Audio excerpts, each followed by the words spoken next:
Bonsoir San Andreas et bienvenue dans notre tout nouveau JT. Ici Betty Beach, et oui c'est moi. En compagnie de Axel Reyes. Avant de commencer ce JT, nous tenons à rendre hommage à Bérangère Hardy, décédé tragiquement ce 20 juillet. L'ensemble du Weasel News présente ses plus sincères condoléances à sa famille ainsi qu'à ses proches. Au programme des actualités ce soir, promotion de la procureure Eleanor Sullivan, grosse soirée pour le SSP et la réouverture officielle du Beniz.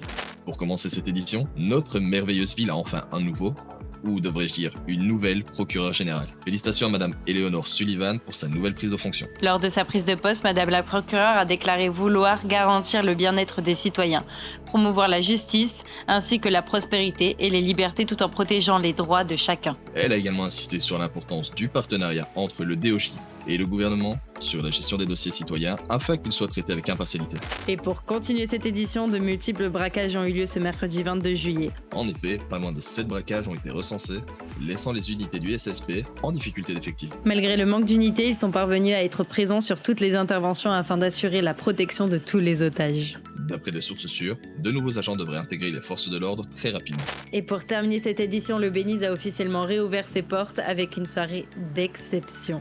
Un nouveau chapitre pour l'enseigne qui a décidé de garder l'identité déjà bien connue de tous. Le nouveau patron, Douglas Costa, sera accompagné de Brian Mitchell, le copatron. Il souhaite moderniser le garage tout en s'appuyant sur les expériences déjà acquises. Et oui, la direction prévoit d'organiser des événements réguliers pour rassembler les passionnés d'automobile. Rassemblements, concours de custom, triathlon automobile ou encore animation avec de nombreuses récompenses devraient venir raviver la flamme du Beniz. Et enfin, les responsables assurent vouloir placer le bien-être des employés au cœur de leurs priorités, tout en développant de nouveaux projets. J'aimerais également rappeler à l'ensemble des habitants de San Andreas une chose. Les employés de garage ne sont pas des robots. Plusieurs d'entre eux ont affirmé avoir été traités avec manque de respect récemment par la clientèle.